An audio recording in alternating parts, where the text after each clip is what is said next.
isdhihi karaa Kenya waxay raadinaysaa dhul balaarsi oo Jubbaland inay Kenya ka mid noqoto ayay Kenya ku haminaysaa markii dawladaha dariska qaarkood ee waddan gudihiisa ku sii jireen oo dhibaato badan ay ka sameeyeen 2006 wad garanaysaa waxay ka sameeyeen Etoobiyaanka halkaas anaga kumaana jirin dawlad ahaan ugumaana jirin raalina kamaana ahayn anagana safiirka ayaa ahaa marka Kenya waqtiga kadib gelistii Jubbaland waxay dhisatay maamul taabacsan oo dhowr iyo 10 sano ilaa ay hadda aan dhicin markasta oo doorasho dhacaysana waxaa la sheegaa in ay garab ka hesho Kenya garab ka hesho oo garab Kenya ku haysato meesha cid ogolaan kartana ma jirto anagoo Soomaali oo wadankan hadda yaani dawladdiisa iyo nidaamkiisa iyo dhalashadiisa haysana oo halkan hadda ka shaqeyna يعني ogolaan karin inay dhulkaas Soomaalida in wadan kala qaato iska daa Kenya in wadan kala qaato marka wadanka horta waa wadan Soomaaliyeed hadduu wadan Soomaaliyeed yahay shalay oo Soomaaliya aha bariyo Soomaaliya noqonaya marka horta qaadasho wax la dhaha meeshaas kuma jirto waxa kale oo jirta muddadii aad ka shaqeynaysay Soomaaliya dhacdooyinka laga sheekeeyo kale waxa kamid ahaa 2011kii gelistii KDF ama ciidamada difaaca qaranka ee wadanka Kenya ay galeen Jubbaland qaab sharci darro ayay ku galeen baa la dhahaa adiguna nin Kenya waxaad ahayd u shaqeynayd Soomaaliya kala shaqeynayso kabashadeeda ciidanka KDF ee Soomaaliya Kenya ama ciidanka difaaca Kenya qaabkee ayay ku galeen Jubbaland markii ay ciidanka gelayeen wuxuu ahaa go'aan dawladeed marka iyada waxaana keenay duruufooyin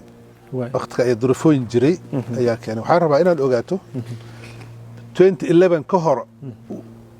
hal ciidan oo dawladda Kenya oo gudaha u dhaafay inay jirin waana 1991 burburka ka bilaaw ilaa 2011 waa meeqa sano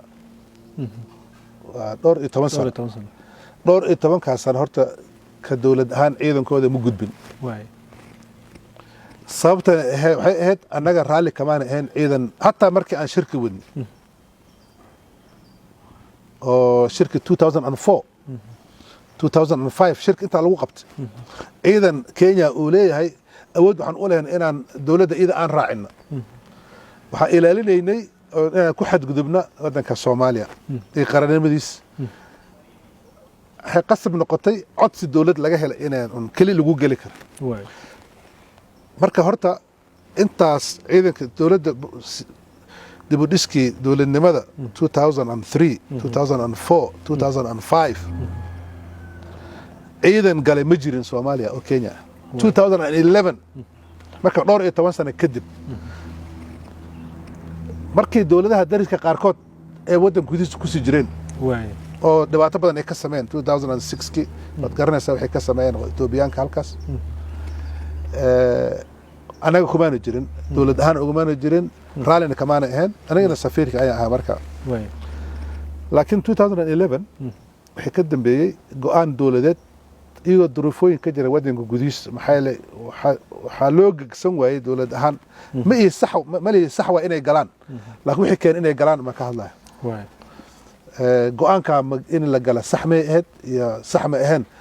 go'aan anaga noo taale ma ahayn go'aan dawladeedu ahaa lagalama tashanin haddii la weydiin lahayn wax baan kaga hadli lahayn laakiin waxaa keenay duruufooyin ka jira wadanka gudihiisa Kismaayo dhalinyarada fariisteen Mombasa imaanayaan waxay afduubanayaan dadkii dalxiiska wadanka Kenya u yimid waxay ka afduuban marka taasa waxay keentay marka qoladan Kenyaanka inay reaction sameeyaan oo marka haddii dawlad Soomaaliyeed oo wadanka xuduudiisa difaaci karto oo nimankaas wadanka liidku ku ka qaban karta inay jirin inay mal iyaga isku dayaan inay gudaha iyagoo markaas u arkay taa naftigeeda inay kaalmo u tahay dawladnimada Soomaaliya sidaas ay qoladan ku galeen nasib darrada marka waxa weeyaan way ku daaheen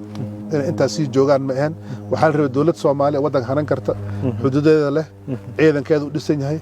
inay inta la sameeyo wixii ajnabi ka soo baxaan qolay walba ay noqdaan inay ka soo baxaan waddanka way ku daaheen inay ka soo noqdaan ahayd laakiin haddii taas waa istaraatiijiyad dowladda Soomaaliya u taala dowladda Kenya inay ka wada hadlaan waayahay Kenya waqtigaa kadib gelistii Jubbaland waxay dhisatay maamul taabacsan oo dhowr iyo 10 sano ilaa ay hadda aan dhicin markasta oo doorasho dhacaysana waxaa la sheegaa in ay garab ka hesho Kenya garab ka hesho oo garab Kenya ku haysato meesha ma la isdhihi karaa Kenya waxay raadinaysaa dhul balaarsi oo Jubbaland inay Kenya ka mid noqoto ayay Kenya ku haminaysaa hor Jubbaland Kenya kama noqon karta waligeed Kenya kama noqonayso kulligeed Kenya kamid ma noqonayso cid ogolaan kartana ma jirto anagoo Soomaali oo wadankan hadda yani dawladdiisa iyo nidaamkiisa iyo dhalashadiisa haysana oo halkan hadda ka shaqeyna yani ogolaan karin inay dhulkaas Soomaalida in wadan kala qaato iska daa Kenya in wadan kala qaato marka wadanka horta waa wadan Soomaaliyeed hadduu wadan Soomaaliyeed yahay shalay oo Soomaaliya aha bariyo Soomaaliya noqonaya marka horta qaadasho wax la dhaha meeshaas kuma jirto waxaa kale oo jirta nidaam walba oo mase Jubbaland ha ahaada masana ha ahaada deegaan kale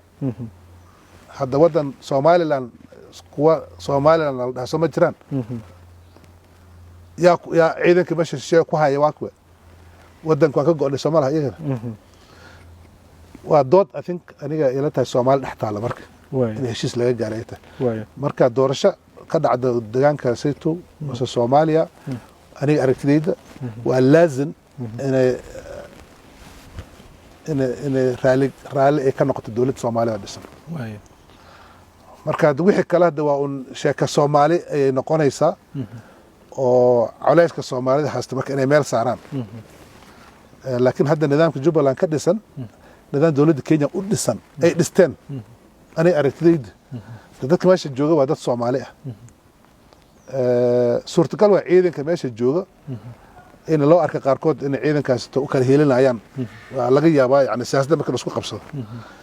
in taas sheekadaas dadka ay qaarkood ay ibinayaan laakiin haddii deegaankaas deegaan Soomaaliyeed waxaa madaxweynuhu Xasan Sheekh wixii meesha ka dhacay Xasan Sheekh in lagala xisaabtamo ay tahay aad iyo aad baad mahadsantahay mudane